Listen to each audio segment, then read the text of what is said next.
Folytatjuk 2 hete megkezdett minisorozatunkat, amelynek 3 részében, különböző aspektusokból az Orbán-rendszer 16 évét tesszük mérlegre. 2 hete Surányi György közgazdász professzorral elemeztük az Orbán-rendszer egyéni haszonszerzésre és lojalitásra épülő gazdaságpolitikáját. A versenyhiánya, a korrupció, az átláthatatlanság oda vezet, hogy forint 100 milliárdok tűnnek el évente.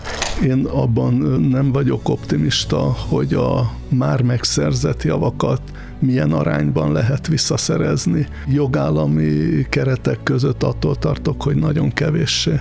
Majd Szilágyi Ákos közíróval, költővel azt vizsgáltuk meg, hogy hogyan torzítja el a politika mindent maga alá gyűrő logikája a társadalom működését. Baj lenne Magyarország a magyar nemzeti érdek szempontjából is, hogyha mi az Unióból kiesnénk, kiválnánk. Nagyon nagy baj. 3. trianon. Az, ami a kultúrában lezajlott. Hát most fölsorolhatatlan bűntények tömege. Tehát pusztítás, sivárság, sivatag. Most pedig arról lesz szó, miként tette tönkre a közéletet és a mindennapi beszédet a nyelv kiüresítése, eldurvulása és átértelmezése.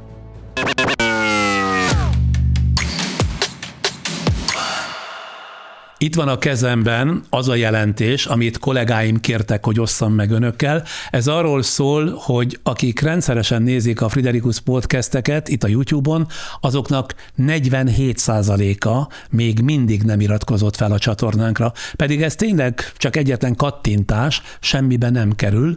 A feliratkozás gomb szem előtt van, itt a videónk alatt kissé balra található. Ha ön kedveli és követi podcastjainket, kérem, iratkozzon fel, ezzel egyrészt visszajelzést ad nekünk, ami mindig jól jön, másrészt abban is segít, hogy biztatásukra egyre rangosabb vendégeket hívhassunk meg ide. Köszönöm, ha megtette, és most tényleg feliratkozott. És akkor már rátérve mai témánkra, folytatjuk az Orbán-rendszer 16 éves működését elemző sorozatunkat. 16 éve tapasztaljuk és mondjuk, hogyan teszi tönkre Orbán Viktor rendszere a gazdaságot, az oktatást, az egészségügyet, a szociális ellátást. Viszont kevesebbet beszéltünk arról, hogyan torzította el a nyelvet, fogalmainkat, a hétköznapi érintkezést, a mindennapi kultúrát, a közérzületet, azaz a társadalom általános hangulatát, lelki állapotát. Most mindezekről beszélgetünk Tóth Krisztina költővel, íróval.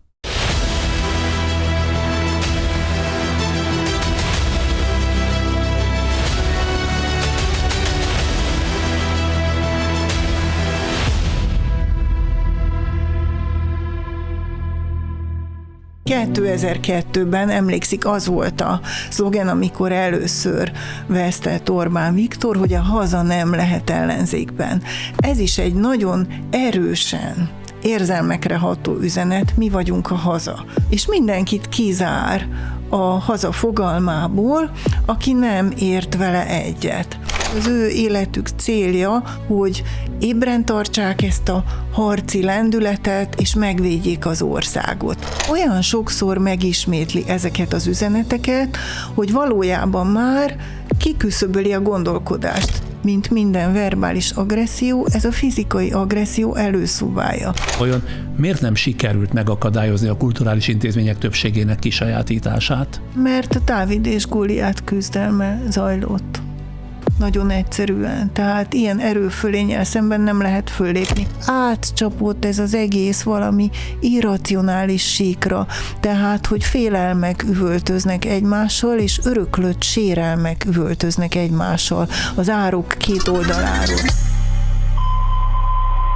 Mielőtt belekezdünk már a kijelölt témánkba, azt megoszthatjuk a közönségünkkel, hogy ön az elmúlt napokban érkezett haza az Egyesült Államokból, ahol nem csak a Denevér című óvodai kriminek nevezett darabját mutatták be, de előadást is tartott az autokráciák közös vonásairól, és író-olvasó találkozón felolvasást is tartott. Milyen gyakran fordul elő az életében, hogy külföldön egyrészt bemutatják a darabját, és felolvas itt-ott a nagyvilágban a készülő vagy a már megjelent köteteiből?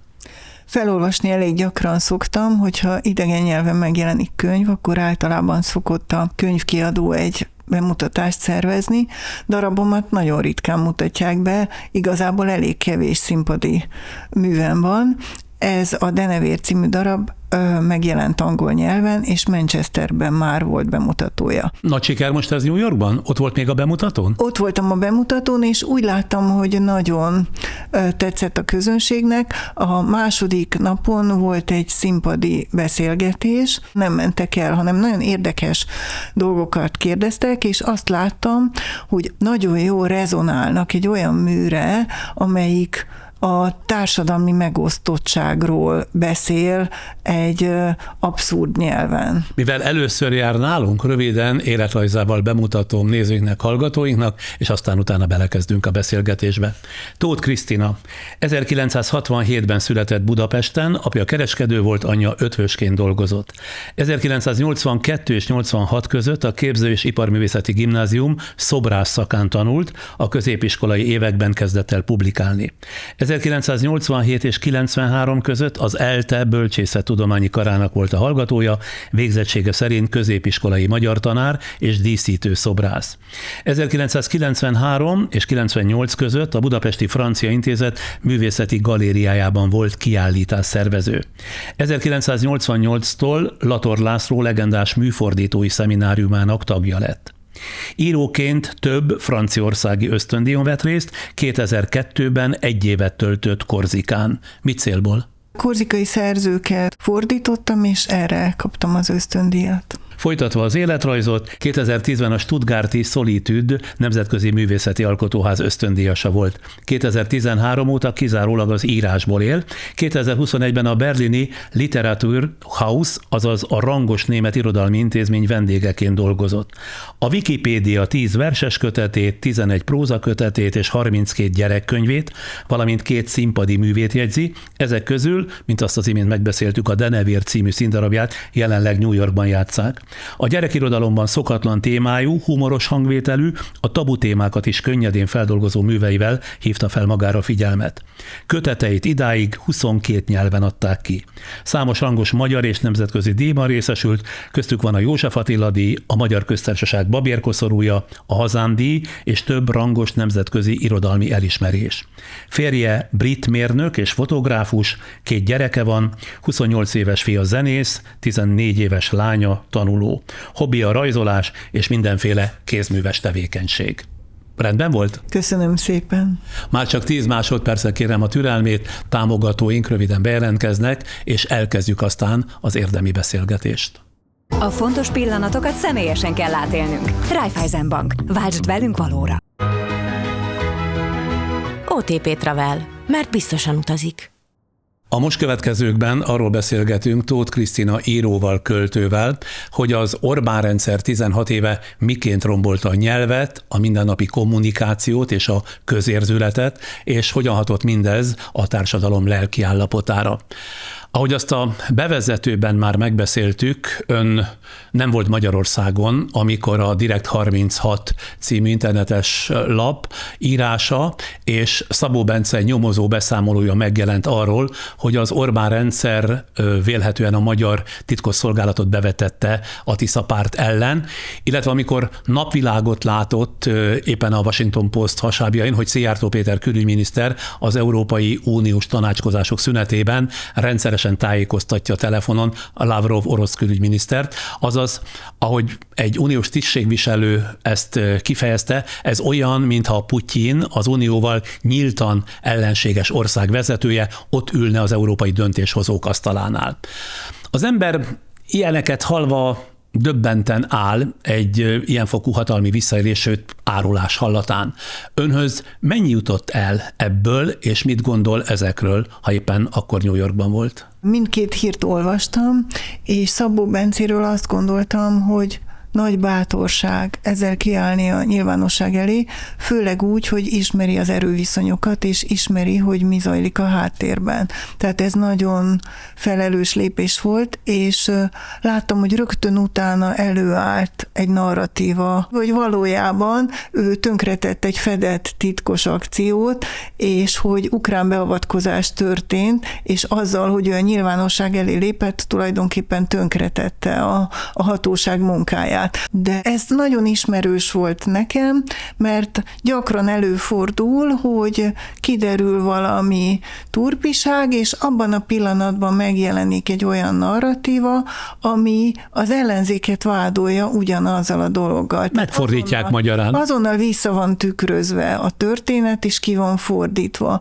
Ennek ellenére úgy érzem, hogy nagyon sokan megrendültek és megdöbbentek, és tulajdonképpen semmit nem von le az ő bátorságából az, hogy most megpróbálják őt besározni. Szabó Bencét. Igen. Ez egy nagyon bátor dolog volt. Ha csak végignézzük az utóbbi hetek történéseit, a magyar kormány a titkosszolgálatokat saját érdekében, azaz a politikai ellenzék ellehetetlenítése céljából ugye használja föl, vagy háborús helyzetben információkat szolgáltat az ellenérdekű félnek, amivel az Unió és a NATO, illetve a többi tagország biztonságát esetleg veszélyezteti. Arról már nem beszélve, hogy erőszakkal elrabolja a háborús támadás alatt álló, kivéreztetett ország Ukrajna pénzét, amelyet szabályosan ugye engedi el Magyarország területén keresztül szállítottak, mint korábban annyiszor, és amit az ukrán külügyminiszter állami banditizmusnak nevezett. Aztán Orbán Viktor videót tesz közzé arról, hogy egy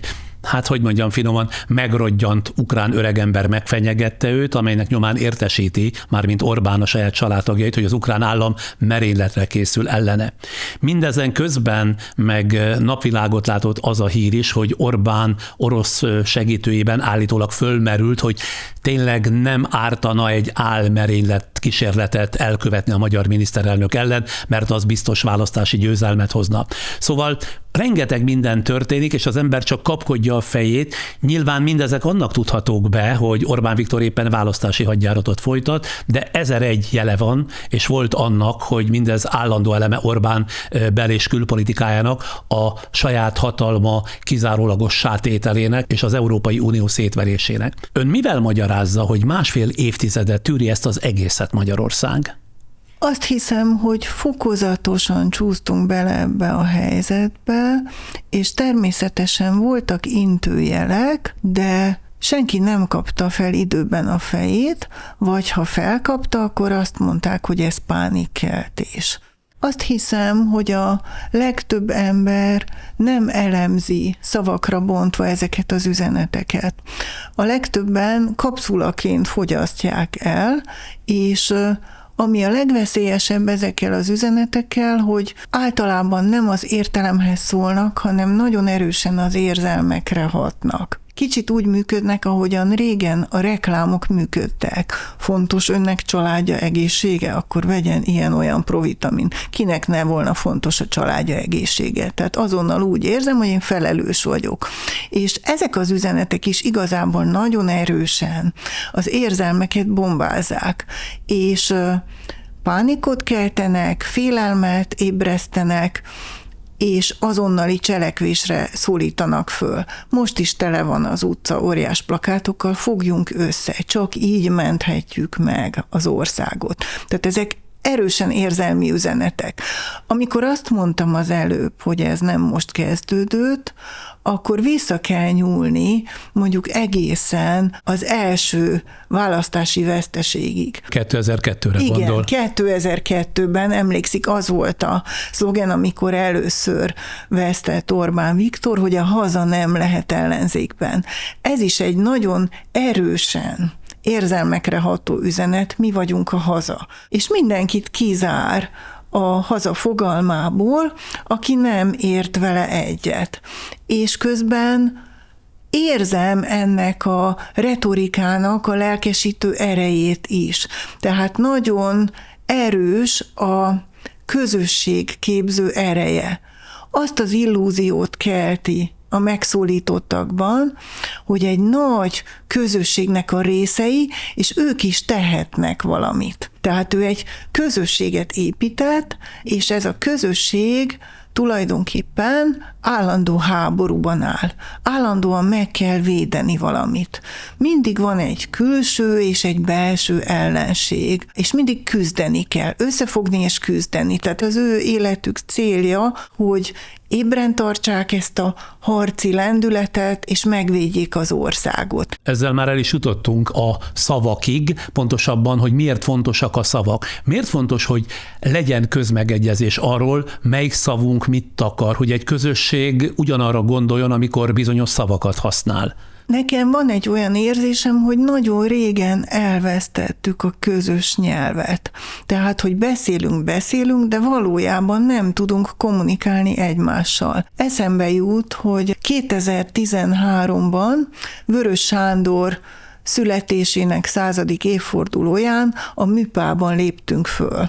És álltunk az előcsarnokban Sein Gábor költővel, és egyszer csak odalépett hozzánk valaki egy mikrofonnal, hogy hogyan definiálnánk a magyarságot. Na most egy ilyen kérdéstől az ember frászt kap, mert erre nehéz értelmes dolgot rögtönözni. És Sein Gábor azt válaszolta, hogy ha a világon bárhol megszólítok valakit, és elkezdem mondani a búbitát, és az illető tudja folytatni, akkor ő vélhetően egy magyar. Tehát nem kell olyan nagyon bonyolult dolgokat gondolni erről. Van egy közös kultúrkincsünk, van egy közös szókincsünk, de ez a közös szókincs elkezdett szétfoszlani, szétmorzsálódni. És bizonyos dolgokat nem úgy értünk. Hogyan használja például a mostani média a jobb és baloldal szót? Mi ennek az eredeti jelentése? Ugye a francia konventben az ülésrend meghatározta, hogy valaki mondjuk liberális, és szeretné, hogyha a király lemondana a jogairól, a konzervatívok pedig szerették volna a királyi hatalmat konzerválni, és akkor innen eredeztetjük az egészet. Na most a rendszerváltás óta ez a két szó, hogy jobboldali és baloldali, teljes jelentésváltozáson esett át, és a mostani kommunikációban már gyakorlatilag azt jelenti, hogy velünk van, vagy ellenünk van. Ami egészen abszurd egyébként, tehát amikor látok egy óriás plakátot, és akkor oda van írva, hogy a dollár baloldal, és akkor ott van mondjuk az Ursula von der Leyen, aki tipikusan egy jobboldali kötődésű pártnak a tagja. Tehát, hogy semmi értelme nincsen a jobb és baloldal szónak már. Biztosan emlékszik, hogy a rendszerváltás után már elkezdődött az, hogy a szélsőségeket kezdték el használni valaminek a leírására, tehát kommunistáztak vagy fasisztáztak, ami tényleg a skálának a két legszélső végpontja, és már akkor lehetett érezni, hogy ez nem jó. Ez a fajta szélsőséges beszédmód, mert eltűnnek az árnyalatok, és ha eltűnnek az árnyalatok, akkor sérül a valóságérzékelésünk. És ennek a polarizált kommunikációnak tulajdonképpen az a hatása a gondolkodásunkra, hogy elfelejtünk árnyalatokban gondolkodni. Én azt szoktam mondani, hogy a szavak talán azért is fontosak, mert azokkal írjuk le, tesszük helyre magunkban a világot, a viszonyainkat és a politikát is. Szavak nélkül egyszerűen nem lehet valóságképünk sem. Kérdés, hogy van-e egyáltalán közös valóságképünk, vagy kétféle filmet néz itt a társadalom két oldala. Nekem nagyon az az érzésem, hogy kétféle filmet néznek.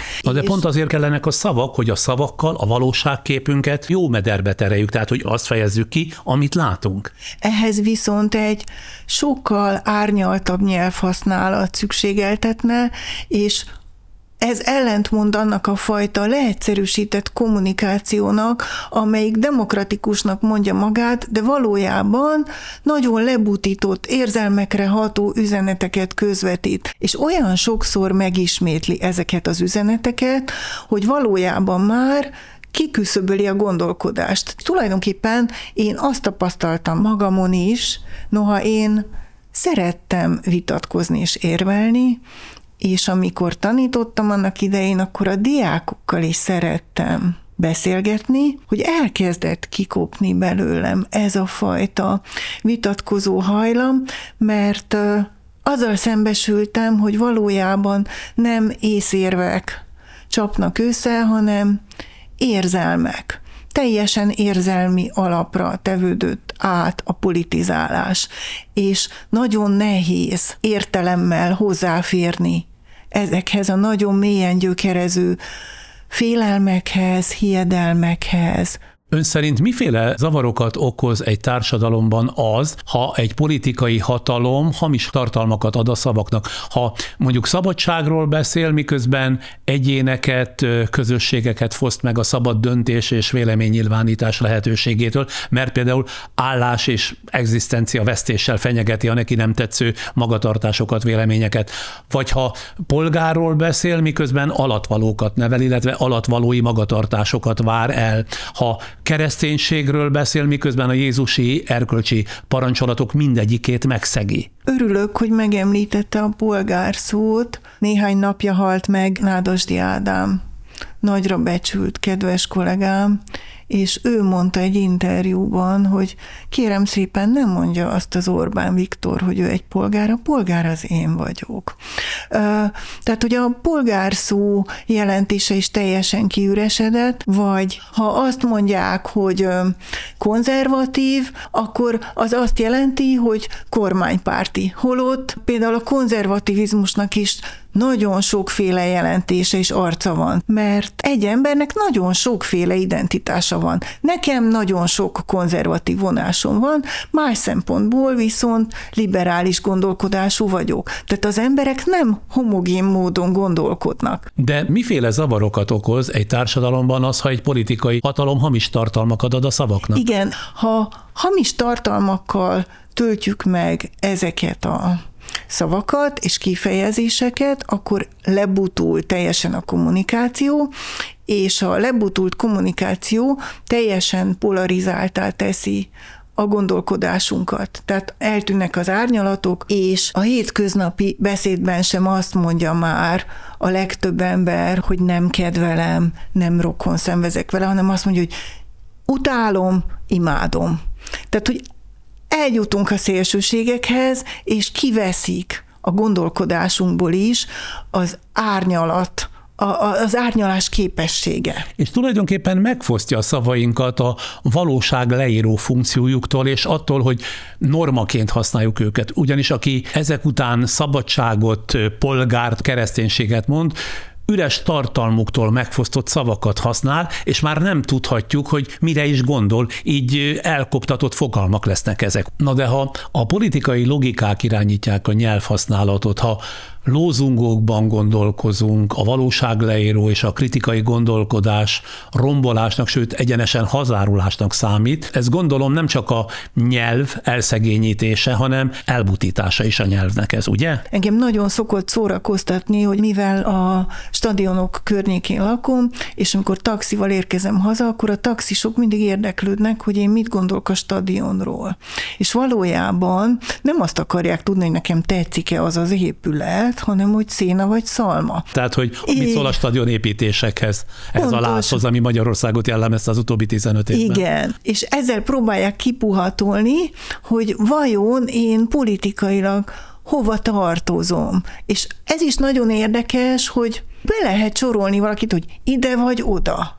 És mi van a belgákkal? De tényleg, természetesen ez is egy szimbolikus kérdés, és a gondolkodásunk lebutítását mutatja, hogy tele lett a nyelvünk ilyen szimbolikus kérdésekkel, tehát hogy nem esztétikai alapon vitatkozunk valamiről, hanem azonnal finom csápokkal megpróbáljuk letapogatni a másik beszélőt, és ilyen közvetett kérdésekkel megtudni, hogy vajon ő mit gondol. De például eszembe jut a Liget projekt. Nagyon nagy tiltakozás volt. Én akkor, mikor barátaimmal beszélgettünk, mondtam, hogy közel lakom a Ligethez, én nagyon szeretem a Ligetet, de mondjuk a múzeumi negyed gondolatát azt nem tartom teljesen ördögtől valónak.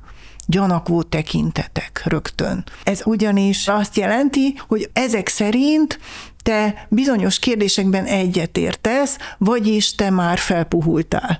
Holott egy esztétikai vitáról van szó, például szerintem a Magyar Zeneháza az egy nagyon szép épület. Egyetértek. Gyönyörű. Gyönyörű épület, de hogyha baráti körben ezt elmondom, akkor biztos lesz valaki, aki azonnal elkezd gyanakodva nézni rám, mert minden egyes beszélgetés megtelik valami szimbolikus tartalommal, és nem magáról a dologról szól. Hogyha az ember Kövér László, az országgyűlés elnöke, vagy Szijjártó Péter külügyminiszter megszólalásait látja és hallja, nem beszélve a fideszes publicistákról, élükön Bajer Zsolttal, tehát ha a köznyelv így brutalizálódik, mint ahogy az ő szájukból gyakran elhangzik, ha eluralkodik benne a gorombaság, és ha a nyelv lassan már csak arra való, hogy támadjon, minősítsen, gyűlöletet szítson, ez mennyiben van hatással a hétköznapi magatartásokra, arra, ahogy egymással beszélünk, ahogy egymással viselkedünk, mondjuk a boltban, vagy a közösségi hálókon, vagy a közlekedés során. Gondolok itt például a büntető fékezések elterjedt gyakorlatára, ami szerintem egyértelműen az önkény és a bosszú eluralkodását jelzi a társadalomban. Igen, és akkor a hétköznapi ember nyugodtan gondolhatja azt, hogy ez a standard, ez megengedett. És ez azért nagyon veszélyes, mert ez a fajta teljesen szélsőséges nyelvi agresszió, ezt jól tudjuk, hogy mint minden verbális agresszió, ez a fizikai agresszió előszobája. Tehát amikor megfosztom méltóságától a vitapartnert, és ellenségként kezelem, akit meg kell semmisíteni, akkor nem vagyok messze a fizikai agressziótól. Nem véletlen, hogy újra és újra ilyen gerjesztett karaktergyilkosságok lepik el a médiát, különböző gyűlöletkampányok egyes figurák ellen.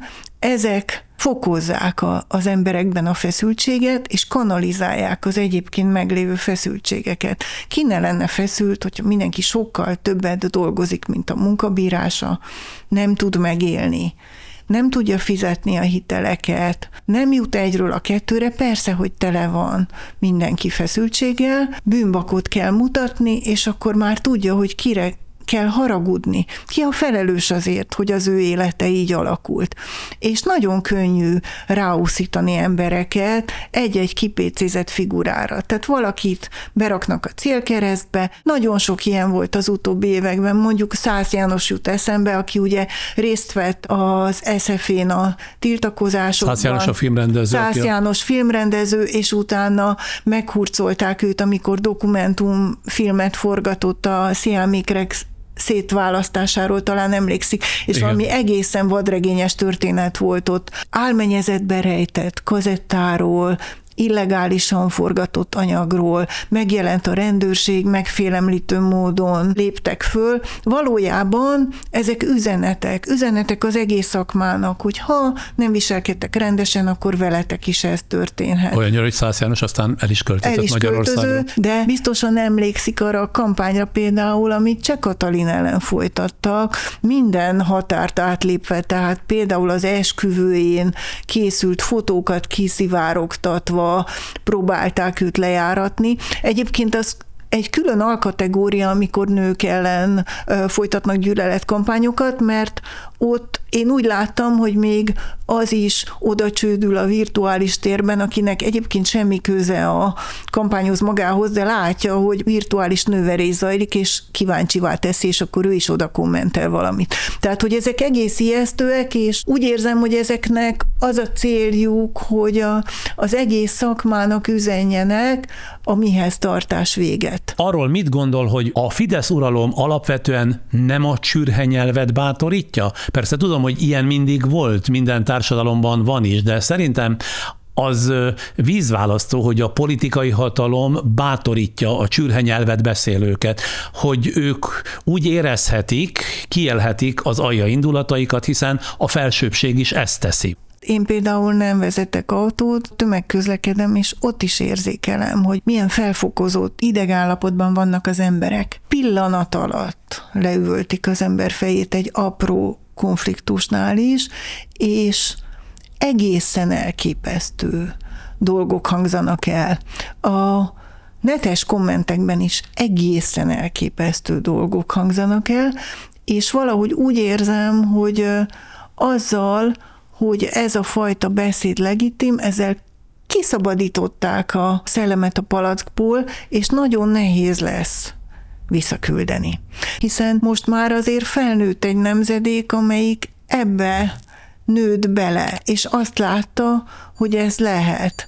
És sok ember, amikor ezt az agressziót hallgatja mondjuk, és azonosul vele, akkor úgy érzi, hogy egy kicsit a saját sérelmeiért is elégtételt vesz bárkin, akit éppen szidnak. A frissen Nobel-díjas író Krasznaorkai László pár hete azt mondta egy olasz lapnak, a La Repubblikának adott interjújában, idézem, szeretem a magyar nyelvet, nagyon szerencsésnek érzem magam, ha anyanyelvem képes ilyen finom árnyalatokat kifejezni, de más nyelveket is ugyanúgy tisztelek. Az az érdekes, hogy Kányádi Sándor ugyanezt mondta, hogy őt a hazáját az anyanyelvével azonosítja. Tehát, hogyha valaki ezt Erdélyből mondja, abból a pozícióból, akkor ez egy érvényes kijelentés, de ha Krasznaorkai László mondja, akkor már nem érvényes. Tehát megint az történik, hogy nem magát a kijelentést elemezzük, hanem a személyt nézzük, aki mondja, és mivel az a személy aktuálisan, kritikusan viszonyul a kormányhoz, ezért rögtön hazaárulás az, ami kijött a száján. Teljesen abszurd a dolog. Ön egyetért azzal, hogy aki a nyelvet átalakítja, tehát a saját képére és igényeire szabja át, az a gondolkodást is átalakítja? Biztos, hogy átalakítja a gondolkodást, hiszen a jelszavak és különböző üzenetek tagolt, állandó ismételgetése tulajdonképpen kész válaszokat hoz létre az emberekben, és megszünteti azt a képességüket, hogy árnyaltan kérdéseket is föltéve vitatkozzanak valamiről.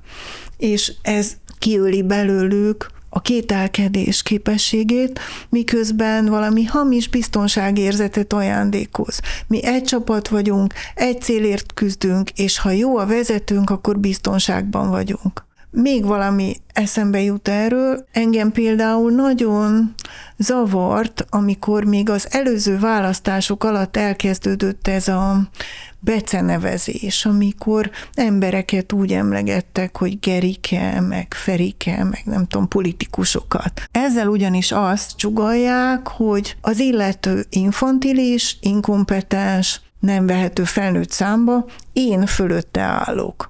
Csak hogy ez a többieket is infantilizálja, ez mindenkit infantilizál, aki ezeket az üzeneteket olvassa, hiszen ott vagyunk az óvoda udvarán, és csúfolódunk. Tehát úgy érzem, hogy nagyon könnyű a bennünk élő, szorongó és mérges kisgyereket megszólítani, ugyanis mindnyájunkban ott él ez a szorongó és mérges kisgyerek, de ezzel nem szabad visszaélni, és nem szabad a politikai kommunikációban ezt a hangot megütni.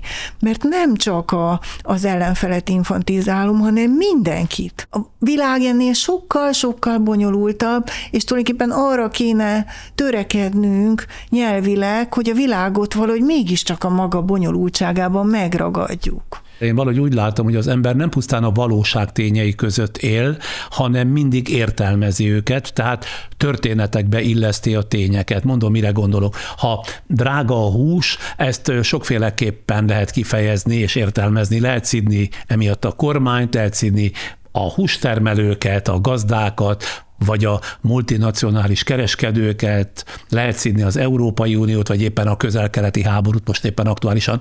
Alapvetően a politikai erők azok, amelyek érdekeik, illetve belátásaik szerint folyamatosan kínálnak ilyen-olyan értelmező történeteket a közvélemény számára.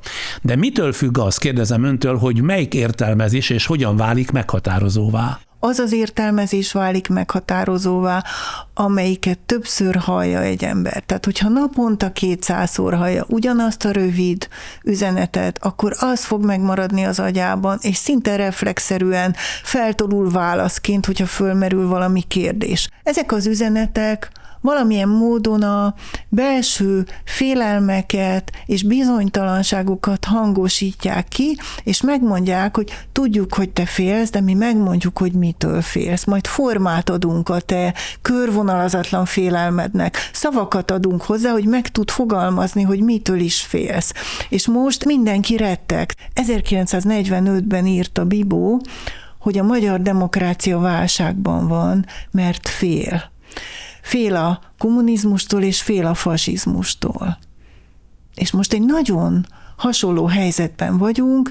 Itt van egy országnyi ember, és az egyik fele attól retteg, hogy ha Magyar Péter győz, akkor belesodrodunk a háborúba, elviszik a gyerekeinket katonának, megölik őket.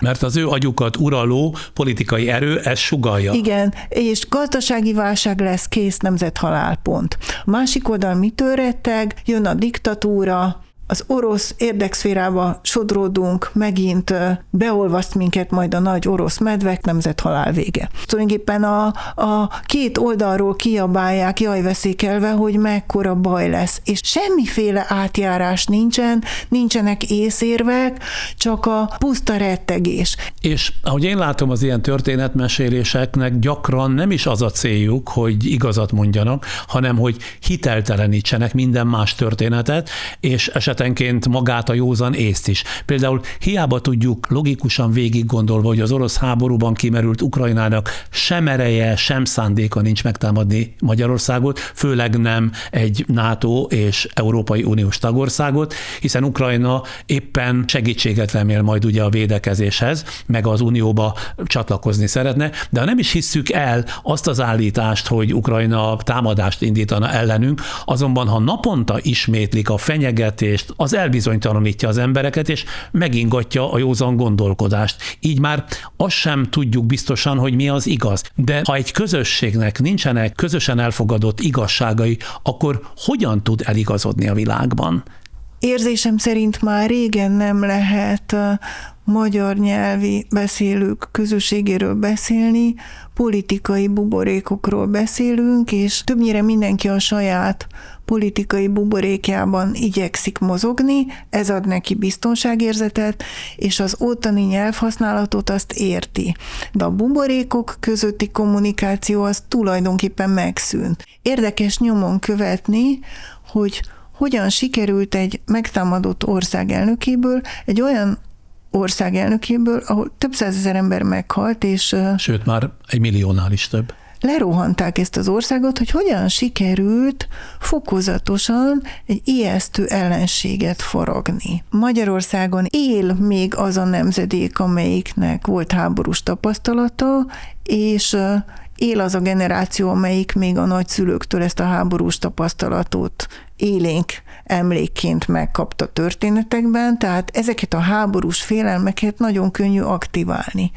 Igen, hát a legdermesztőbb történet, vagy a legdermesztőbbek egyike szerintem az, hogy Orbánnak sikerült elérnie, hogy Ukrajnát hasonló mértékben tartják veszélyesnek a magyarok Magyarországra nézve, mint a diktátor és háborús bűnös Putyint, aki ugye hivatalosan követelte vissza Ukrajna lerohanása előtt még 2021. decemberében a NATO-tól a Közép-Kelet-Európát, tehát hogy a NATO vonuljon vissza Kelet-Közép-Európából, vagyis a NATO 1997 utáni bővítését, köztük Magyarországét is tekintse érvénytelennek. Ez a követelés része volt annak a 2 orosz úgynevezett biztonsági garanciacsomagnak, ha emlékszik rá, 2021. decemberében, amelyben Moszkva azt is kért, hogy a NATO ne bővüljön tovább, és ne telepítsen csapatokat vagy fegyvereket a térségbe.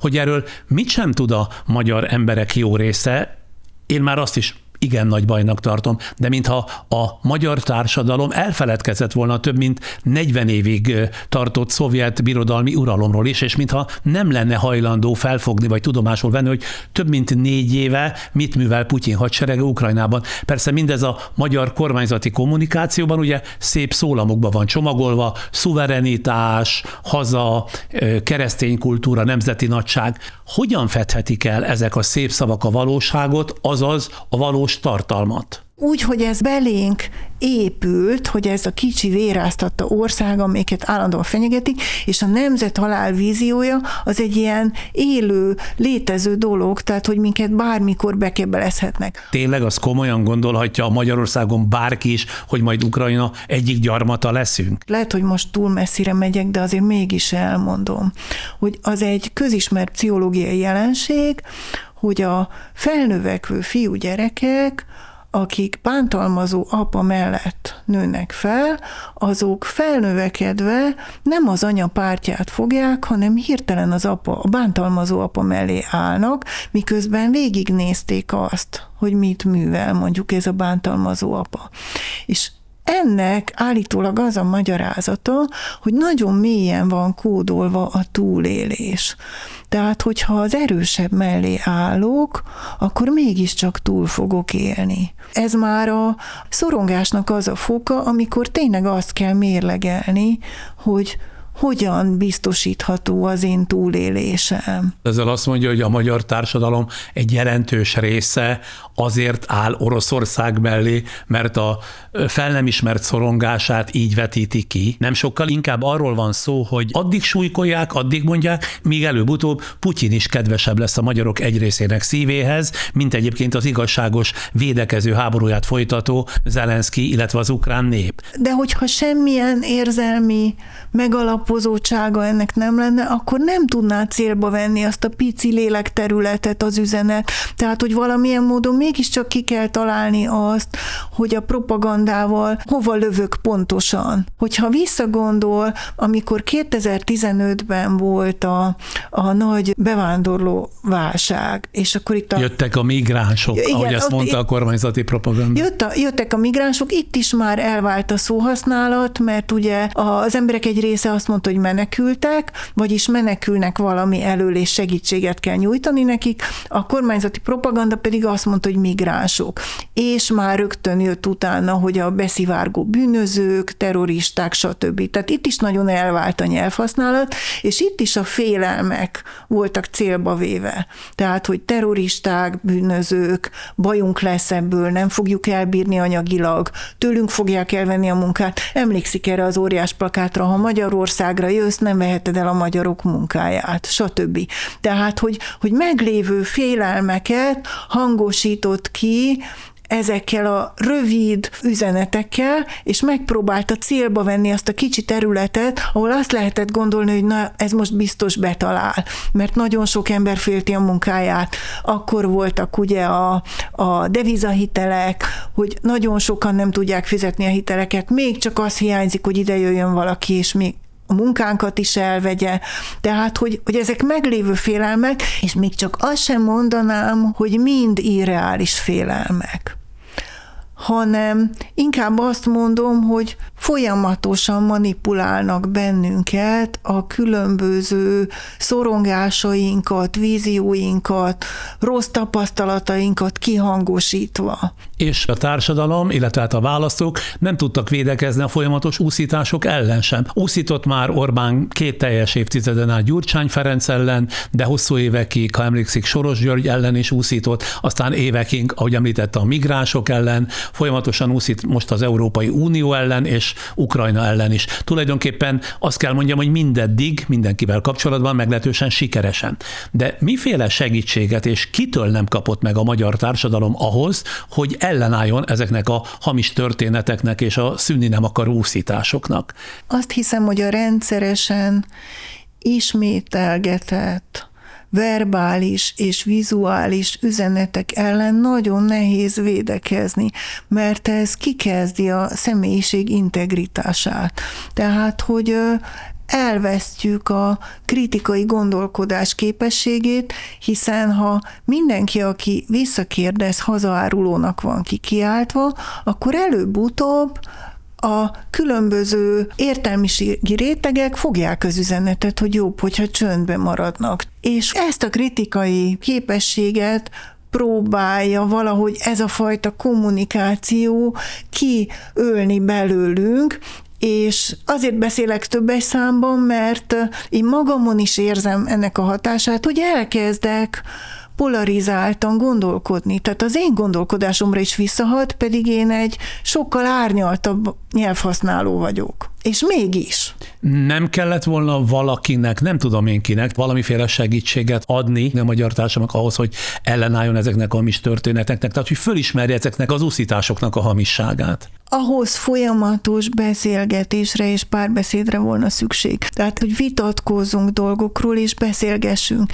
És tulajdonképpen szerintem az is elég nagy baj, hogy a mostani kis közösségek azok azért javarészt politikai alapon formálódó kis közösségek. Pedig, ahogy a beszélgetésünk elején mondtam, egy embernek nagyon sokféle identitása van. Tehát járhatok én harsonakörbe, hímzőszakkörbe, fafaragó szakkörbe, és bár lehet, hogy abban a kérdésben nincs részhalmaz, hogy mi politikailag hogy gondolkodunk, de más kérdésekben meg nagyon nagy átfedés van a mi halmazaink között. És az, hogy ilyen kis közösségek jöjjenek létre és működjenek, az hozzájárulna egy társadalom immunrendszeréhez. Tehát, hogy az emberek a szó klasszikus értelmében beszélgessenek egymással, hogy te erről mit gondolsz. Például, amikor az előző választások környékén Franciaországban voltam egy kis településen, ott eljártam a helyi olvasókörbe, elhívtak engem, mint ott tartózkodó írót. És ott politikailag nagyon különböző nézetek jöttek össze, és például az egyik szereplő ebben az olvasókörben egy tornatanár volt, egy fekete tornatanár, aki Front National szavazó volt. Tehát a szélsőjobboldali szavazója. Igen, szélsőjobboldali szavazó volt, nagyon meggyőződéses, rendpárti szélsőjobboldali szavazó volt, és a többiek többször szóba hozták ezt, és beszélgettek erről. De nem indulattal, hanem néha csipkelődve, de azt kell mondanom, hogy számomra szokatlanul okosan, befogadóan és érvelve. És hogy ez minthogyha kiveszett volna a magyar társadalomból, mert csak szélsőségekben tudunk gondolkodni. Kérdés persze az is, hogy egyáltalán szembe lehet-e szállni ezzel a politika felfogással és beszédmóddal. Egy korábban megjelent publicisztikát találtam, szerzőjére nem akadtam, de mert szerintem reális helyzetértékelést adott, ezért itt most idézem. Aki nem hajlandó papagáj kommandóvá silányítani a pártját, amely szégyentelenül és szó szerint ismételgeti akár heteken, hónapokon át a központilag kiagyalt hazugságokat, aki nem tud és nem is akar óriás plakát kampányokkal agymosást végezni a saját népén, aki a politikát kicsit is a közös ügyek rendezési eszközének tekinti, a közjó szolgálatában műveli, és nem kizárólag a saját ambícióihoz használja ugródeszkaként, aki nem hajlandó a csürhe nyelvén minősíteni hazai és nyugati politikusokat és értelmiségieket, annak nem sok esélye van az Orbán-féle alakulatokkal szemben, hogy segítse a magyar választópolgár tisztánlátását. Idézet vége. A kérdésem az, hogy ön szerint ilyen közegben, ráadásul a közösségi médiumok beszédmódját, befolyásoló erejét ismerve, egyáltalán van esély arra, hogy a demokratikus politikai kultúra és beszédmód bármikor is meghatározóvá váljon nálunk? Hát az értelmiségnek mindenképpen feladata volna, hogy ezt az árnyaltabb beszédmódot visszavezesse. Csak hogy a leuralt média ezeket az üzeneteket közvetíti, és ezzel párhuzamosan kialakult egy nagyon erős értelmiség ellenesség. Nagyon erős. Ezt miből látja? Egyrészt a gyűlöletkampányokból, tehát ezek a lejárató kampányok nagyon gyakran olyan emberek ellen irányulnak, akiknek van valamelyes hatósugaruk. Például nagyon gyakran kapták meg állástalan színészek, én is megkaptam, mint író, hogy miért nem megy el kapálni.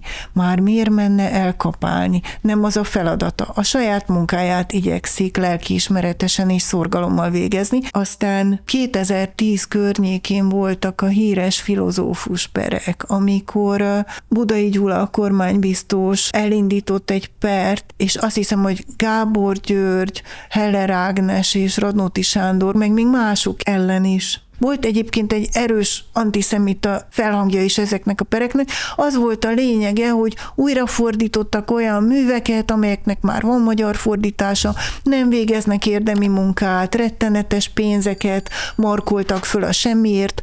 Valójában hozzá nem értő emberek felé az volt az üzenet, hogy ezek az emberek léhűtők, nem végeznek hasznos tevékenységet, élősködnek a társadalmon, mindenféle ösztöndíjakat fölvesznek a semmire, és ez azóta is egy élő üzenet, hogy az értelmiségiek haszontalan semmittevők, akik semmivel nem járulnak hozzá az ország jólétéhez, vakargatják a papírt, ugrabugrálnak a színpadon, de valójában veszélyes, megbízhatatlan léhűtő figurák.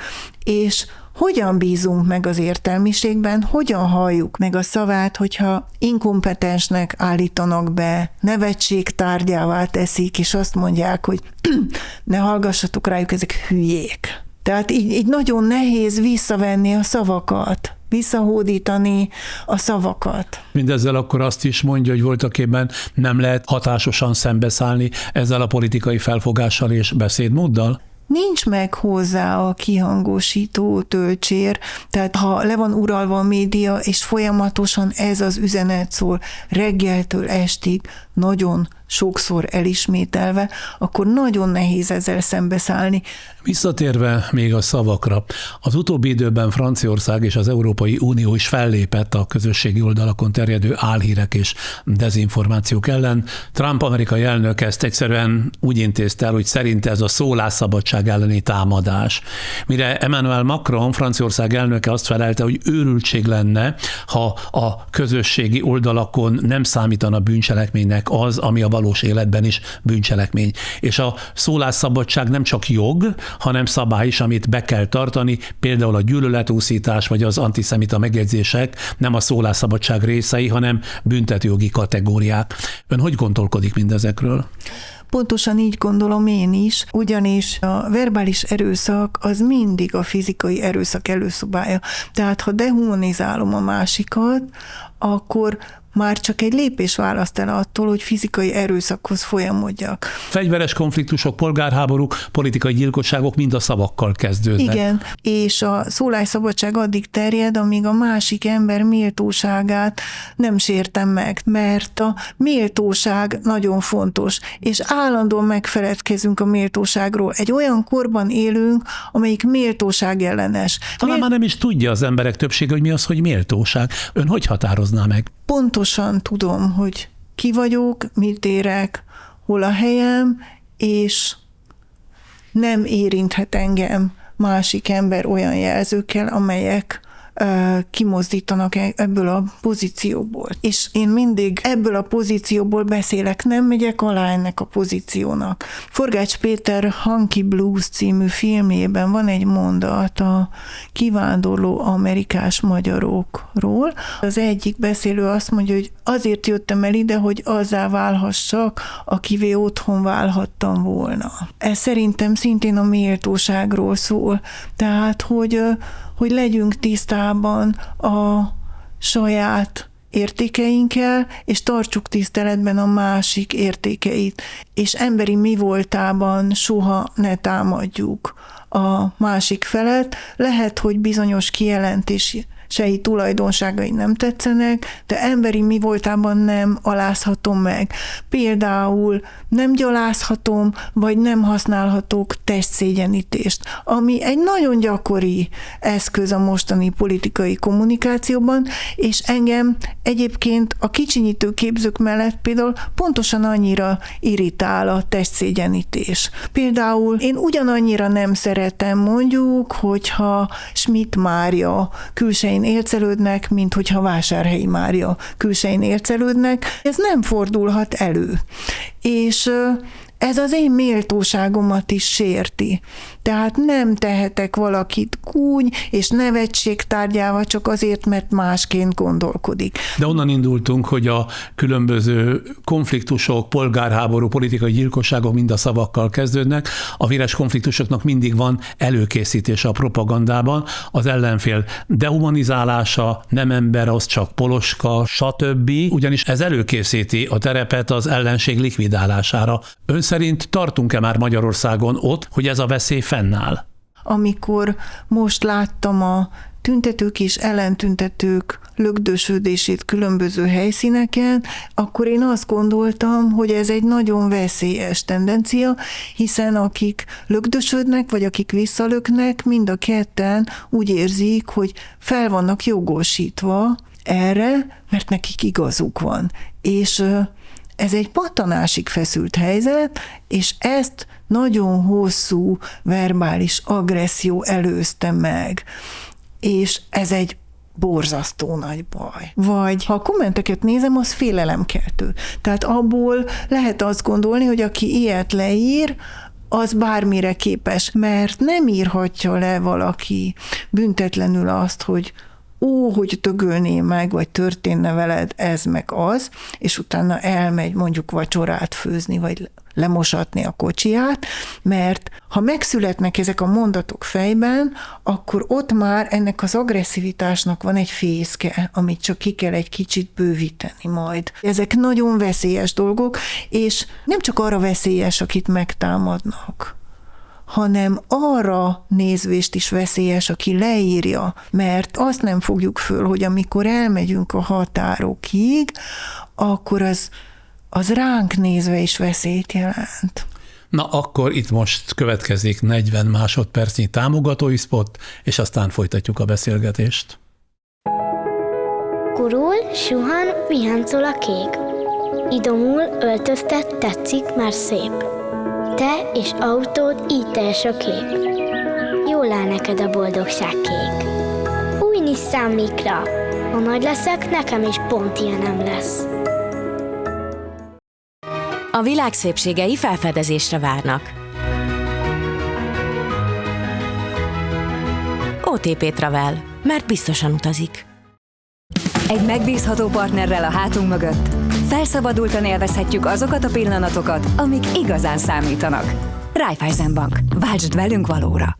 Vajon milyen nyomot hagy egy ország életén, ha a hatalom a hétköznapi beszédet és gondolkodást is átírja úgy, ahogy Orbán rendszere az elmúlt 16 évben, de már előtte is átírta. Erről beszélgettünk az előzőkben is, és ezzel folytatjuk a továbbiakban is Tóth Krisztina íróval, költővel. Mit szólt, mit gondolt, amikor a korábbiakban is már emlegetett Krasznaorkai László, immáron Nobel-díjas író véleményét olvasta néhány hete a La Repubblica című olasz lapnak adott interjúban, idézem: messzire kerültem a magyar világtól, a butaságtól szennyezett magyar létezés fogalmától. Minden populizmusnak hitett államban szörnyű dolgok történnek, de semmi sem hasonlítható intenzitásában és brutalitásában ahhoz, ami Magyarországon történik. Magyarország már nem egy ország, hanem egy elmegyógyintézet, ahonnan az orvosok már elmentek, és ahol a betegek hétfőn, szerdán és pénteken orvososdit játszanak. Ehhez ön mit szól? Azt a fajta polarizáltságot igyekezett megragadni egy ilyen rövid, nagyon szélsőséges megfogalmazással, amit egyébként mindnyájan érzékelünk, tehát hogy mennyit romlott a nyelv, és hogy milyen szélsőséges indulatok csapnak itt össze naponta. És bár tudom, hogy vissza kéne térni valahogy valami másfajta viselkedési normához, nyelvhasználathoz, de nagyon nem tudom, hogyha ilyen hosszú ideig ez érvényben volt, akkor hogyan lehet ezt visszavenni, és hogyan lehet visszatérni valami visszafogottabb, udvariasabb, a másikat jobban tiszteletbe tartó kommunikációhoz. Szerintem ez nagyon nehéz már erről a pontról, mert itt tényleg elszabadultak az indulatok. Sokan beszéltek, írtak már arról, ugye, hogy az Orbán rendszer az elmúlt 16 évben nem csak a nyelvet sajátította ki, hanem mindenek előtt a kultúrát alakította át, igen tudatosan. Ezt Orbán már egyébként 2009-ben a Köcsei beszédben célként nevezte meg, új polgári keresztény alapú kultúrát és új kulturális elitet akart létrehozni, miközben háttérbe szorította az általa neoliberálisnak tartott értelmiséget és az állandó értékvitát a szabadságról, felelősségről, piacról, illetve az állami szerepről. Ön szerint sikerült-e mindezeknek az elfojtása? Azért van valami fajta informális értékrend, amit nem sikerült megsemmisíteni. Ugyanakkor az intézményi átrendeződés az nagyon erős. Tehát egyrészt ez az őrült centralizálás, van is ez a kifejezés, ez a centrális erőtér. Nekem erről mindig a Star Warsból a halálcsillag jut eszembe, a centrális erőtér. Tehát nem tudom igazából értelmezni, hogy ez mit jelent, de valahogy logikusan azt képzelem, hogy minél inkább központosított egy intézmény, annál nehezebben mozdul, és annál nehezebb bármit keresztül vinni. És akkor jött ugye az oktatás centralizálása, jött a KIK, az egyetemek átalakítása, az akadémia szuverenitásának a megtámadása. A már emlegetett filozófusok ellen indított per, az is tulajdonképpen ennek az előkészítése volt. Tehát a megbízhatatlan értelmiségiek helyett keresünk megbízható értelmiségieket, és díjazzuk például azokat az írókat, akik egyetértenek a kormány politikájával. Vagy meglévő intézményeket megszüntettek, és ugyanabban a funkcióban létrehoztak új intézményeket, mint hogyha ez egy hiányzó dolog lett volna, pedig létezett előtte is. És akkor megtöltik ezeket az intézményeket lojális tagokkal. Mondjuk a két akadémia esetében ez úgy néz ki, hogy az MMA, Magyar Művészeti Akadémia tagjai, azt hiszem, hogy havi 450 000 forintot kapnak havonta, a Széchenyi Akadémia 0 forintot kap, és a tagok is 0 forintot kapnak. Ennek ellenére nagyon sokan ezt rangnak tekintik, hogy ennek az akadémiának a tagjai, és hozzá kell tennem, hogy most az ördög ügyvédje leszek. Azt is megértem, hogyha valaki a Magyar Művészeti Akadémia tagja, mert szeretne arra fókuszálni, ami a dolga a világban. Szeretne nyugodtan írni, szeretne nyugodtan színészkedni, festeni, szobrászkodni, és elege van abból, hogy napi megélhetési gondokkal küzd, egy élete van, és fölmérte, hogy nem fogja tudni abban az egy rövid életében megcsinálni azt, ami a feladata. Tehát ez is teljesen érthető, csak megint a méltóságról van szó, hogy van egy olyan társaság, amelyiknek meg mondjuk a tagjai kenyérgondokkal küzdenek, vagy itt van a Szépírók Társasága, amelyik évről évre szintén a túlélésért küzd, és ez persze, hogy megosztja a szakmát. De akkor ilyen értelemben valamennyire sikeres volt Orbánnak, vagy az Orbán kormányoknak ez az akciója, hogy ezek lehetőleg szoruljanak a pálya szélére? Egyrészt valóban a pálya szélére szorultak, másrészt aki alkot, az továbbra is alkotni fog. Mondjuk egy író esetében ez sokkal könnyebb, egy filmes esetében már ez nehézségekbe ütközik, tehát ott egyébként látjuk, hogy születnek független filmek állami támogatás nélkül, tehát azért ez is működik valamelyes, de mondjuk az egy nehezítettebb pálya, és sokkal több mindent kell mozgósítani, mint egy írónak, aki megírja. A jelentős magyar írók támadását már Tordján József megalapozta, igen, amikor 1996-ban egyetlen interpellációjában a parlamentben Petri György ocsmánságoktól hemzsegő, vallásgyalázó verséről beszélt. Igen, azt szó szerint így ezt mondta. Azóta is emlegetik ezt a verset. És ugyanakkor Eszterházy Pétert kitagadta a magyar irodalomból az Így gondozd a Magyarodat című szatírája miatt. Aztán jött 2006. decemberében Schmidt Mária, Orbán régi harcostársa, jelenleg főtanácsadója, aki pedig erkölcstelennek, az erkölcs árulójának minősítette a két legismertebb magyar írót, Nádas Pétert és Eszterházy Pétert. Ennek nyomán aztán színre léptek a felhergelt Fidesz hívők, akik még a svéd Nobel-bizottságot is megfenyegették Kertész Imre Nobel-díjának odaítélése miatt, és még hosszan lehetne sorolni ezeket a példákat és eseteket a magyar közéletből, amikor nem csak a jelentős írókat és életműveket gyalázták, hanem az irodalomban megszerzett tekintélyt is megpróbálták semmissé tenni. Kaptunk ugye helyettük Vas Albertet, meg Tormai Cecilt, Turul és Szűz Mária szobrokat, meg vérközösséget. De lehetett volna a művészet, az irodalom képviselőinek valamilyen módon védekezniük az új kurzus kultúra kiépítése ellen? Emlékszem a könyvhéten arra a jelenetre, amikor ott állt a tüntető tömeg, és Eszterházy Péter, akit addig egyébként szerettek, először szembesült azzal, hogy ott van egy ellenséges. tömeg, amelyik gyűlölködve figyeli őt. És mindig olyan emberek gyűlölködnek, akik egyébként nem olvasnak. Tehát azért ez alaptapasztalat. Akik Petri Györgynek azt az egy versét idézik, amit Tordján kiemelt, azoknak fogalmuk sincs Petri életművéről. De az kétségtelen, hogy nagyon nagy erőfeszítések történtek arra, hogy ki neveljenek egy új elitet az irodalomban is, és szerintem a legveszélyesebb dolog az, amikor alapvetően politikai megfontolásból díjaznak írókat, de közé vegyítenek egy-két nevet, olyanokat is, akik valóban letettek valamit az asztalra. Mert azok, akik valóban letettek valamit az asztalra, tulajdonképpen magukhoz emelik azokat, akik nem abban a ligában játszanak. Ezzel a csellel élnek. Tehát össze van keverve itt minden mindennel, és nagyon nehéz ebben az értékzavarban átlátni, hogy mi az, ami valóban fontos. Összekeveredett például a népszerűség a minőséggel. Tehát, hogy az a jó irodalom, ami nagyon népszerű.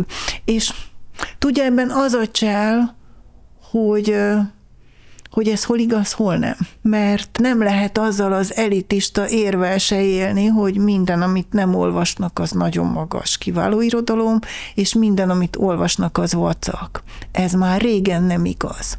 De az tény, hogy a díjakkal, pozíciókkal, paripával, pénzzel, stb.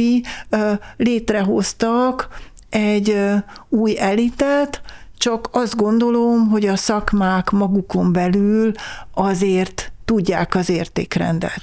És mit gondol arról, miért nem sikerült megakadályozni a kulturális intézmények kisajátítását? Például a Petőfi Irodalmi Múzeumtól a jelentősebb könyvkiadókig, amelyek közül több is beolvadt ugye a Matthias Corvinus Kollégium által megszerzett Libri könyvkiadó és könyvterjesztő cégbe, bár ön talán ebből a szempontból szerencsés, mert könyveit a Magvető kiadó adja ki, amely része ugyan egy másik csoportnak, a Líra csoportnak, de az szakmailag önálló arculattal és szerkesztőséggel rendelkező, kiemelkedő presztízsű szépirodalmi műhely. De vajon miért nem sikerült megakadályozni a kulturális intézmények többségének kisajátítását? Mert a Dávid és Góliát küzdelme zajlott. Nagyon egyszerűen. Tehát ilyen erőfölénnyel szemben nem lehet föllépni. Amikor a Színművészeti Egyetemen zajlott a tiltakozás, és én is ott voltam a diákokkal, akkor néhány tanártársamnak azt mondtam, nagyon halkan, nem letörve a lelkesedésüket, hogy itt vagyok, de nem fog menni. És akkor nagyon kikaptam, hogy lehetek ennyire pesszimista. De kétségtelenül lehetett látni, hogy ebből nem lehet jól kijönni, mert akkora volt az erőfölény. Pénzelvonásokkal, ellehetetlenítéssel ki lehet véreztetni intézményeket. A másik pedig, hogy meg lehet osztani a szakmákat. Tehát nagyon sok szakmában tényleg a megélhetését, a napi megélhetését küzdenek, és akkor jön egy ösztöndíj, és az emberek egymást taposva igyekeznek ezt az ösztöndíjat megszerezni, mások pedig finnyásan félreállnak, és soha többet nem beszélnek azokkal, akik igénybe vették ezeket az ösztöndíjakat. Ez történt például a Térei ösztöndíjnál, hogy írók estek egymásnak, hogy lehet egy ilyet megpályázni, nem szégyeled magad, és közben meg azt gondolom, hogy egyéni élethelyzetek vannak, mindenkinek a saját morális döntése, hogy adott helyzetben mi az, amit be tud vállalni. De ezek megosztották a szakmai közösségeket, és olyan évtizedes barátságok mentek ebben tönkre, amit már nem lehet rendbe hozni. Ennek a működési mechanizmusnak ez a megosztás is a része. Arra ön rájött ebben az elmúlt 16 évben, hogy és miért osztanak meg folyamatosan egy társadalmat, egy szakmát, sok szakmát, tehát mi ennek a sok megosztásnak a célja? Az, hogy ne tudjanak egységesen fellépni és képviselni az érdekeiket, mert mindenkinek más lesz az érdeke, és más érdekek mentén próbál tovább létezni. De ez nem egy sokkal alantasabb cél, mint hogy egy nemzetet, egy országot együtt tartani, vagy ez egy túl naív elképzelés, és egyfelé vinni ezt az egészet, mégpedig mondjuk a progresszió irányába? Én inkább azt látom, hogy nem volt cél az összefogás, hiszen ha ez lett volna a cél, akkor nem hoznak létre új kulturális intézményeket a meglévők helyére, amikor már abban a funkcióban mondjuk volt egy intézmény, akkor nem teremtenek egy újat a semmiből, hanem akkor megpróbálják feltölteni és működtetni. Egyébként ezt a megosztást, ezt az újragondolását a kulturális életnek, ezt bármelyik előző kurzusnál tapasztalta? Korábban volt valami hallgatólagos illemtan arra nézvést, hogy nem csak a velünk egyetértőket díjazzuk, mert az mégiscsak egy szakma. És ha csak a velünk egyetértőket díjaznánk, akkor talán az devalválná ennek a díjnak az értékét. Ez most már nincsen. És van itt még valami, amit szóba hoznék, mégpedig a macsó kultúra, amit Orbán Viktor szimbolizál, aki, ha emlékszik, spiccesen a kislányokat meghágó fehérvári huszárok dicsőségéről dalolászott, de egy női nagykövete menesztését nőügynek minősítette, amivel ő nem foglalkozik. Talán 2011-ben, amikor újságírók megkérdezték Orbánt Szemerkényi Réka washingtoni nagykövet váratlan leváltásáról, a miniszterelnök kurtán furcsán csak annyit válaszolt, hogy nőügyekkel nem foglalkozom. De például az a tény, hogy Orbán kormányában ez idő szerint ugye egyetlen nő sincs, és talán az sem a véletlen műve, hogy a pártjaiban, tehát a Fidesz-KDNP-ben és a sajtóban rendszeresen lekezelik és gúnyolják a nőket, de a nőket érintő kérdésekben hajlamosok súlyosan hátrányos megkülönböztetést tenni, legyen szó család összetartásáról, mint a nők elsőrendű feladatáról, vagy a házi munkáról, mint kívánatos női szerepről, vagy amire emlékszem, az abortuszról, mint a nők testükkel való önrendelkezéséről. Ő mindezekről, tehát a Fidesz macsó kultúrájáról mit gondol? Ijesztőnek találom. Én ugye női szerzőként a rendszerváltás előtt kezdtem publikálni, és akkor úgy éreztem, hogy nagyon rossz helyzetben vagyunk ilyen szempontból, tehát, hogy unos-untalan szóvá teszik, hogy egy szerző nő. És engem ez idegesített. Én a magyar irodalomról egységben gondolkodtam, és nagyon furcsának találtam, hogy ezt mindig kiemelik. Aztán utána volt egy időszak, amikor megjelentek fontos női szerzők, tehát mondjuk már nem csak Nemes Nagy Ágnes volt, vagy Szabó Magda az emberek tudatában, és akkor hirtelen, minthogyha ez kezdett volna kiegyenlítődni, de azóta nagyon sokat léptünk vissza. Tehát minden területen a nők elsődleges feladata az, hogy a családot összetartsák, sőt, hogy szüljenek. Tehát, hogy a reproduktív funkciójuk van itt előtérbe helyezve, és minden egyéb más háttérbe szorul. Minden baj gyökere az, hogy a nők otthagyták a fakanalat, és elkezdtek itt okoskodni, és mindenfélét csinálni a világba. Szépen visszamennének, akkor megint békesség lenne. És ugye ezt Kövér Lászlótól is hallottuk meg, számtalan szájból elhangzott ez, hogy a nőknek mi volna a dolga, és ha bárki például velem vitatkozik, akkor nagyon gyakran engem a nőiességemben támad. Hogy milyen anya lehet az, aki állandóan csak felolvas, stb. És egyre gyakrabban olvasok olyan újságcikkeket, hogy döntőt a karrier és a munka között, mint hogyha ezek ilyen létező választások lennének. Pedig egy ember nagyon sokfélét csinál, és soha nem kérdezi meg senki, mondjuk Parti Nagy Lajostól, hogy döntötte a család és az írás között. Tehát ezek abszurd ellenpontok, de a kedvencem az, amikor engem azzal támadott valaki, hogy milyen rossz lehet az én húslevesem, üzenem, kiváló húsleves csinálók, de akkor is érvényes lenne az érvelésem, hogyha nagyon rossz lenne a húslevesem, mert a két dolognak semmi köze egymáshoz. Vagy gondoljunk csak vissza, mikor is lehetett 2003-ban a Vak Komondor, amikor Terike átesett a Vak Komondoron. És akkor ugye ebből lett egy ilyen ügy, amit így valahogy eltusoltak, hogy... A Fidesz képviselője megverte Terikét, igen, az ő élettársát, igen, és aztán a Komondorra fogta. Igen, és a szegény Komondoron átesett. És utána jöttek ezek a rettenetes történetek, mint Renner Erika, Lugos orvos, aki nagyon nehezen ítéltek el, aztán egy időben úgy volt, hogy talán mégis szabadul. Tehát egészen elképesztő történetek. A legutóbb ennek a japán anyukának az esete, aki többször jelezte, hogy családon belüli erőszak áldozata, és aztán meg is ölték.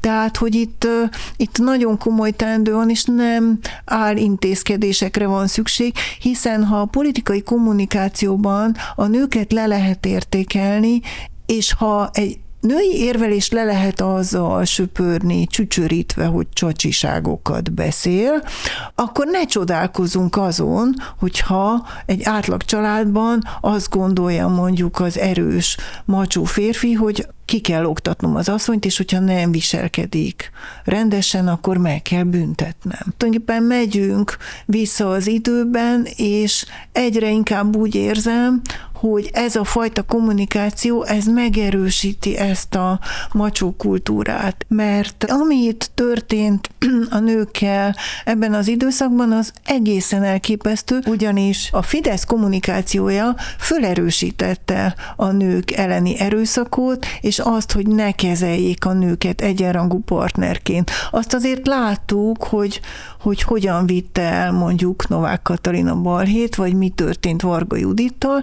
tehát, hogy mindig a nőket áldozzák be a sakktábláról, és tulajdonképpen azt érzem, hogy nagyon sok nő is részt vesz ebben, azért, mert valahogy radar alatt akarnak maradni. Tehát a nők is megpróbálnak beleilleszkedni ebbe a kommunikációba, és úgymond nőcisen viselkedni, vagy nagyon erős üzeneteket küldeni arról, hogy hány gyerekük van, mit főztek otthon, hogyan takarítanak, stb.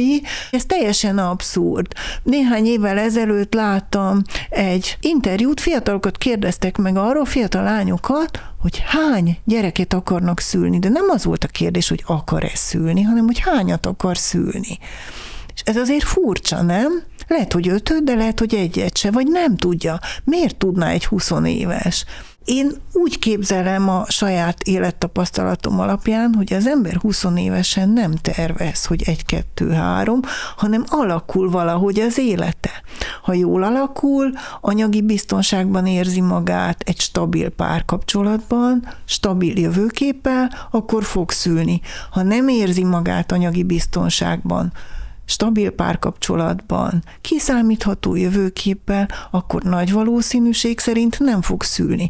És ez nem arról szól, hogy papíron tervezett 3 gyereket, és aztán valakik kimosták az agyát, a gonoszok, és elment abortuszra, és megfosztotta az országát 3 megszületendő magyartól. Tehát, hogy ez nem így zajlik, ez életszerűtlen. És hogy valami mást is szóba hozzak, én visszasírom azokat az időket, amikor okos emberek vitatkoztak fontos kérdésekről a nagy nyilvánosság előtt, sajtóban, médiában, ami szerintem nálunk mára szinte teljesen kiveszett, ezzel együtt az értelmiség befolyása is a közvéleményre szinte teljesen megszűnt. Tehát az érdeklődő polgár nem igen találkozik a valóság érvényes, noha különböző, de színvonalas értelmezéseivel. Ehelyett vita címén vagdalkozás, sértegetést, hazugságot, földszintes magyarázatokat kapunk, és mivel én figyelemmel kísérem a hasonló nyugati tévéműsorokat, illetve sajtótermékeket is, azt látom, hogy a magyar helyzettel szemben az érdemi vita műfaja egyáltalán nem veszett ki a világban.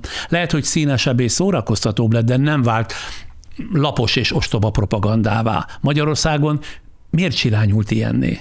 Valóban ez a fajta vitakultúra kiveszett, mert fontos képességünk az érvelés, és fontos képességünk lenne az is, hogy megfontoljuk a többiek szempontjait, tehát az gazdagít minket és tágítja látóterünket, de azt hiszem, hogy ugyanazért nincs megfelelő vitakultúránk sem, amiért nem tudunk méltósággal kiállni az érdekeinkért, és következetesen képviselni azokat. Le kellene nyugodni az indulatoknak, azt hiszem, vissza kellene venni a tiszta beszédet és a szavak valódi jelentését, és tulajdonképpen ezt az észnek kellene valahogy felülírni. A gondolkodásnak? A gondolkodásnak, mert átcsapott ez az egész valami irracionális síkra. Tehát, hogy félelmek üvöltöznek egymással, és öröklött sérelmek üvöltöznek egymással az árok két oldaláról. És egyikre sem lehet azt mondani, hogy teljesen érvénytelen, csak aránytalanul ki van hangosítva, olyan hangos, hogy már nem hallja meg a másik oldalt. Ha már a gondolkodást említette, erőt eszembe, hogy a minap a Wembley stadionban az angol foci kupadöntő reklámtábláin megjelent a következő felszólítás, itt csupa nagybetűvel, hogy gondolkozz. És tudja, ki hirdette ezt az egyedülálló emberi képességet? Egy fogadóiroda. Egy fogadóiroda, igen, vagyis a gondolkodás, a világ megértése helyett ez a sportfogadás eszköze lett, hogy gondolkozz. Tulajdonképpen csak azért hozom szóba ezt az élményemet, mert az jutott az eszembe, ha már a gondolkodásról beszélünk, hogy vajon van-e még bárki vagy bármi, aki és ami arra késztet bennünket az életben, hogy gondolkozzunk. Tehát, hogy alaposan szemügyre vegyünk valamit, jelenséget, eseményt, törjük a fejünket például az összefüggésein, a következményein, megkeressük a helyét a világ jelenségei között, mert alapvetően, ha jól gondolom, mégiscsak ez lenne az ember kiemelt dolga és lényege, hogy gondolkozzon összefüggéseken, de mintha egyre kevésbé lehetne látni ezt.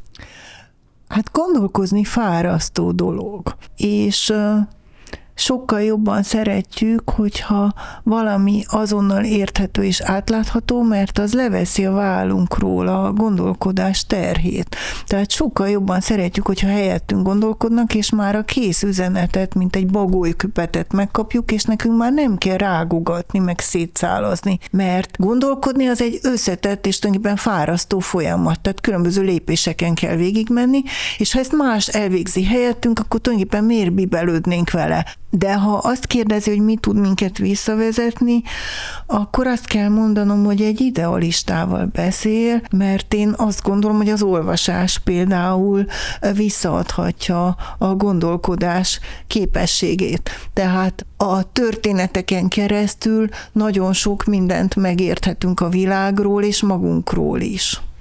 Összefoglalva és lassan már lezárva a beszélgetésünket, azt kérdezem, ha egy hatalom, mint Orbánék, egyszerre alakítja át a nyelvet, a közgondolkodást, a kultúrát és a nyilvánosságot, miközben félelemmel és hamis narratívákkal szervezi újra a társadalom valóságérzékelését, akkor mi módja van annak, hogy a közösség, adott esetben egy ország mégiscsak megőrizze a saját józan ítélőképességét, önbecsülését és demokratikus önvédelmét? A személyes integritás megőrzése az első lépés.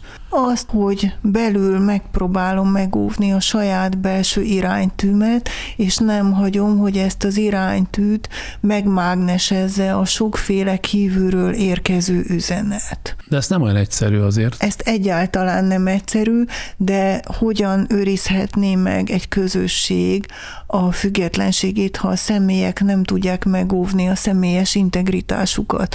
Tehát az kell, hogy belül valaki azt gondolja, hogy én például nem vagyok hajlandó belesimulni ebbe a gyűlöletkultúrába, és nem szeretnék ellenségként tekinteni azokra, akik másképp gondolkodnak, mert én nem ilyen ember vagyok.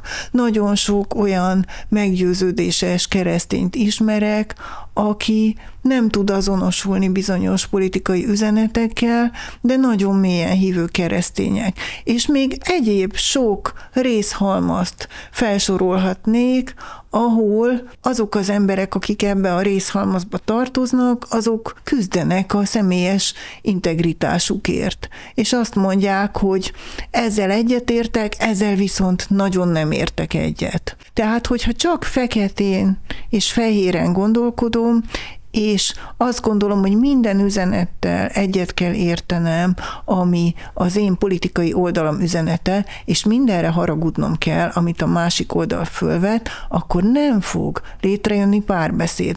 Csak akkor működhetek független emberként, ha minden egyes üzenetet mérlegre teszek, megforgatom magamban józan paraszti ésszel, és azt gondolom, hogy szerintem ebben igazam van, ebben viszont nagyon nem értek egyet vele. De amikor arról esztétikai alapú ítéleteket sem tudunk hozni, mert megkérdezem valakitől, hogy hova jár színházba, milyen zenéket hallgat, vagy tetszik neki a Liget projekt, akkor azonnal egy politikai véleményt hallok, és nem az épületről beszél, nem a színházi előadásról beszél, sőt, hozzáteszi, hogy én abba a színházba be se teszem a lábam, mert én csak amoda járok. Összefoglalva, a személyes integritás megőrzése, a párbeszéd képességének megőrzése és a kis autonóm közösségek szerveződése, amelyek nem politikai alapon jönnek létre.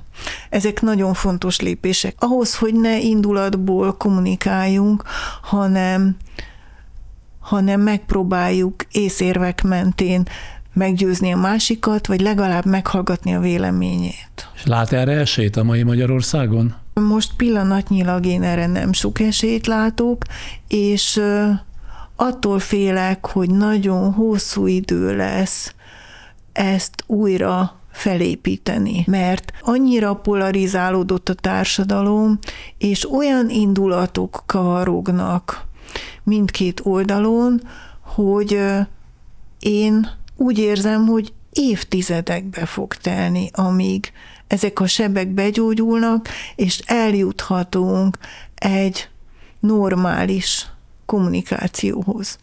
Akkor tényleg már a záró kérdés következik. Mit gondol, ha a most vasárnapi, tehát április 12-i választás után új politikai vezetés kerül hatalomra, vajon képes lesz a társadalom visszaszerezni a közös valóságérzékelését, a józan párbeszéd képességét és a bizalom alapjait, vagy a nyelv, a kultúra és a közgondolkodás ilyen mérvű átalakítása, roncsolása után, amiben az elmúlt 16 évben részünk volt, már egészen más eszközökre lesz szükség ahhoz, hogy újra közösségé váljunk? Én nem vagyok nagyon derülátó. Ez egy hosszú folyamat lesz szerintem, és ennek nagyon sok összetevője van. Például a centralizált intézményekkel nem tudom, hogy lehet-e valamit kezdeni, de törekednünk kell valami fajta párbeszédre, együttműködésre és a sértettségek és görcsök feloldására. Nem lehet ezeket a sérelmeket tovább örökíteni, tovább görgetni, mert az újabb sértettségeket szül. De bármelyik oldal győz is, óriási félelmeket fog generálni a másik oldalban. És nagyon erősen ki lesznek hangosítva ezek a félelmek, tehát törekedni kell arra, hogy ne csapjanak össze az indulatok, és ne terelődjék át ez valami irracionális síkra, ahol a félelmek sikoltoznak, és nem érvek csapnak össze érvekkel. Ez egy nagyon nehéz helyzet lesz szerintem, és én mindenképpen fontosnak tartanám a párbeszédet, a civil közösségeket, és azt, hogy vegyük ki az átpolitizált hétköznapi életből egy kicsit a politikát, tehát lássuk meg egy kicsit a másik embert, és ne azt fürkésszük, hogy vajon milyen szavazó. Tehát hol van az egészséges társadalomtól a magyar társadalom? Most messze vagyunk tőle, de meg kell gyógyulni valahogy, és én szeretnék hinni abban, hogy valamikor meg tudunk gyógyulni, ehhez viszont erőfeszítést kell tenni mindenkinek. Köszönöm szépen, hogy ilyen terjedelemben a rendelkezésünkre állt, és hogy sok mindenre ön is ráirányította a figyelmünket, meg az érzékenységünket. Remélem, hogy sokak számára adtunk némi tájékozódási és gondolkodási szempontot. Köszönöm. Köszönöm szépen a beszélgetést.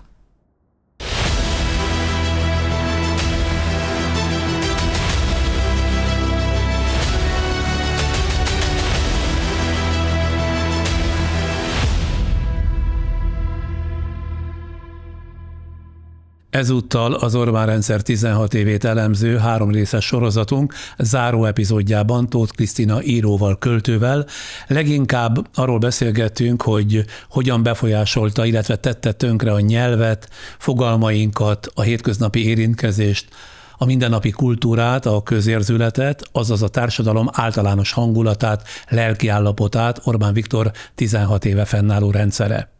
Ha ön úgy érzi, hogy teszem azt, tanult valamit ebből a beszélgetésből is, kérem, lájkolja ezt a podcastünket is, és küldje tovább, ossza meg családtagjai, barátai, munkatársai, egyéb ismerősei körében. Illetve kérem, hogy iratkozzon fel hozzánk, a képernyő alatt kissé balra ott találja a feliratkozás gombot, arra kell egyet kattintani, hogy a következő tartalmainkról sem maradjon le. Vasárnap újabb 4 évre választhat magának képviselőket és politikai vezetést Magyarország.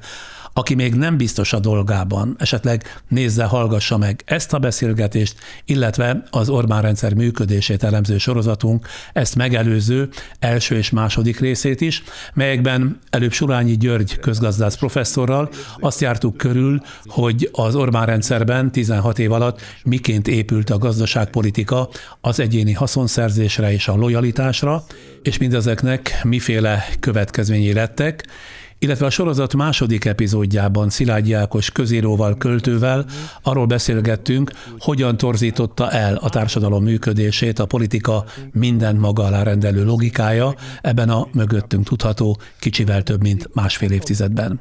Aztán a többi már vasárnap az ön dolga és felelőssége lesz. Még nem köszönök el, jövök vissza nem több mint 10 másodperc múlva. A fontos pillanatokat személyesen kell átélnünk. Raiffeisenbank. Váltsd velünk valóra. OTP Travel, mert biztosan utazik. Rég nem hívtam fel az ön figyelmét is korábbi podcastjainkre, pedig gyakran kínálunk tartalmas beszélgetéseket.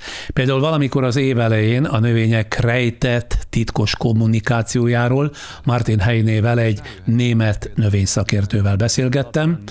Pár hete a Hogyan maradjunk normálisak egy őrült világban, ezt beszéltük meg Paja Bea dalszerző énekessel, ennek végén közösen Beával még dalra is fakadtunk. Aztán elemeztük körülbelül 1-1,5 hónapja az életünkre rövidesen alapvető befolyást gyakorló mesterséges intelligencia lelki hatásait, következményeit Buda László pszichiáterrel, valamint pár hete Európa jövőjéről és a kontinens előtt álló nem kis kihívásokról volt szó egy hosszabb podcastünkben Hegedűs Dániel történésszel, politológussal.